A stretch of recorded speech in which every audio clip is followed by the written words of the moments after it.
Siamo qui al Sette Laghi per una gara dell'RMAX Championship. Io sono Filippo, sono un pilota in questa categoria. Come avrete già visto dall'episodio precedente, il mio obiettivo quest'anno è di partecipare alla World Cup in categoria OKN, quindi sul moto racing, ma oggi siamo qua per tutt'altra cosa. Siamo qui all'RMAX Championship 2025, round 5, al Cartodromo Sette Laghi, per una gara con 98 iscritti.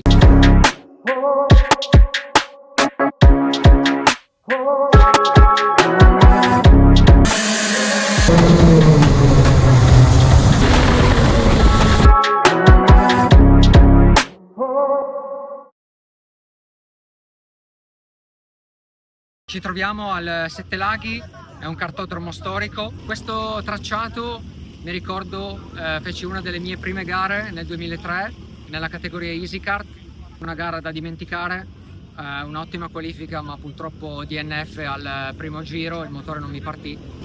Questo è il round 5, è un campionato che io sto sfruttando per fare dell'allenamento specifico per un contesto gara. È un campionato che entra nel format regolamentare rental, quindi di fatto si usano dei kart a noleggio modificati con un motore due tempi montato su dei telai TV kart altamente modificati. Saranno due batterie. Queste batterie servono per accumulare punti, quindi migliore il piazzamento più punti si hanno, per stabilire l'ordine delle finali. Oggi saremo in 98 piloti, ci saranno quindi 4 finali. La finale A sarà per i top 25, la finale B per i successivi 25 e così via. C'è un'altra peculiarità: queste due batterie, chiamate anche hit, sono strutturate in questo modo. Ci saranno dei round di qualifica di 5 minuti che precedono una sprint race di 6 o 7 giri. Verranno accumulati punti per la pole position, per il giro veloce durante la gara e quindi dalla P1 alla P25 ordine graduale. Questo è il paddock dell'RMAX Championship, semplice, ma è una formula che sta attirando molto successo, molti piloti anche di alto livello. Io corro nella categoria RMAX, che sarebbe la categoria Sprint Racing. Siamo qui in pista per i test antecedenti alla gara. Vedete che stanno girando con i 4 tempi. Il campionato è organizzato da IRK Promotion, il sabato in format 4 tempi, gare di durata, quindi pure endurance, e le gare invece che faccio io sono la domenica, sono su carta 2 tempi, che tra poco andremo a vedere. Questo è un RMAX, sembra simile a quello da noleggio, ma non lo è. Vediamo i motivi. La prima cosa che si nota è la mancanza delle protezioni laterali, che di solito sono dei fascioni di plastica enormi che si vedono su tutto il kart.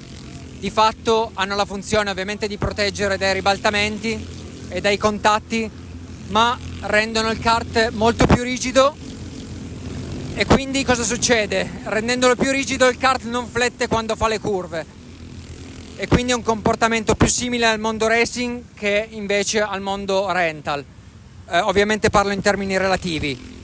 Veniamo alla seconda differenza.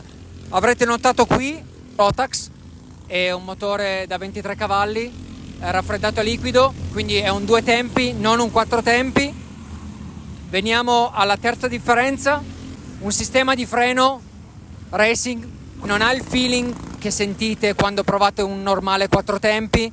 Questo, diciamo, è un sistema di freno più modulabile, quindi più simile al mondo racing.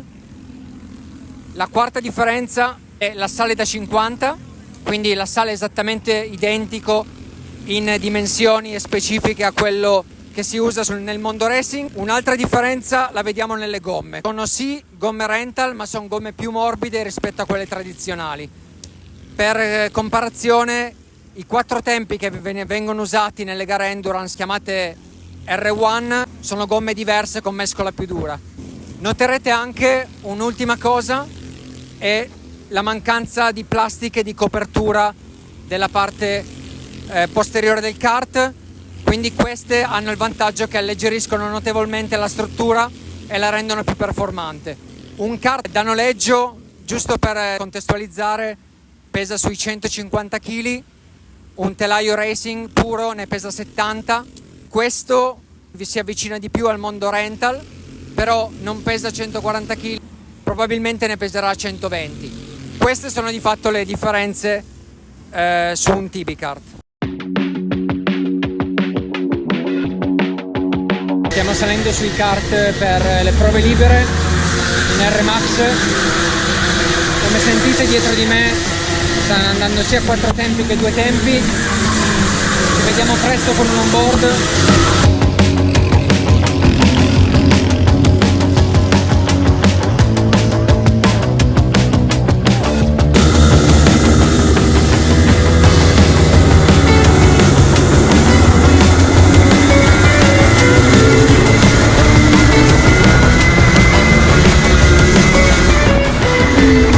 Questa è una sessione di prove libere con l'R-Max qui al Sette Laghi. Non sono giri perfetti, ma proprio per questo voglio mostrarvi l'adattamento necessario per guidare questi kart rispetto a quelli racing monomarcia.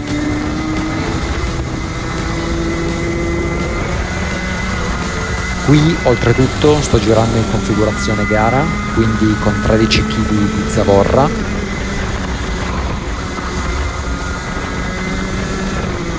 Guardate qui, ho mancato la traiettoria ideale, avrei dovuto dare un leggero input di sterzo in più in ingresso per mantenere la linea.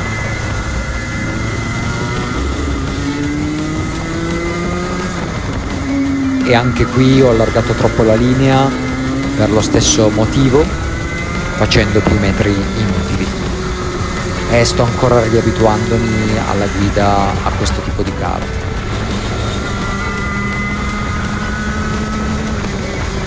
In ogni caso la regola resta la stessa: minimizzare l'input iniziale di sterzo ed eliminare i piccoli movimenti successivi sul volante, perché fanno perdere solo velocità e quindi tempo sul giro.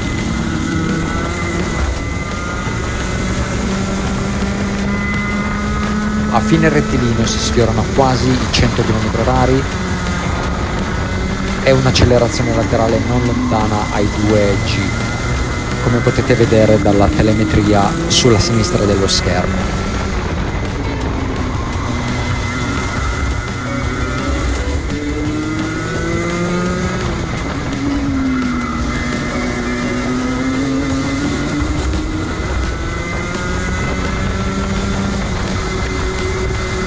Questo tracciato è molto tecnico, alterna curve veloci, tornanti e cambi di direzione, e le sue asperità, come in curva 1, sono fondamentali da conoscere.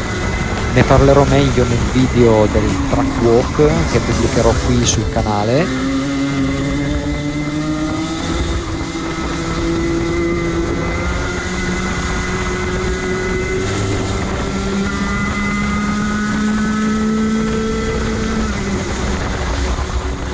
A livello di motore, rispetto ai 4 tempi che girano con noi in questa sessione, come potete vedere, l'R-Max si comporta in modo diverso.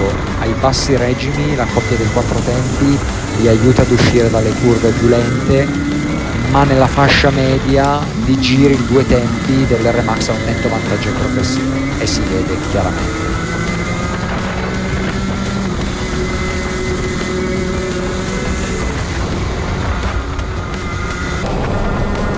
Fatemi sapere nei commenti se vi piacerebbe vedere anche un confronto diretto, magari più dettagliato, tra un kart racing e un R-Max, proprio qui al Sette Laghi.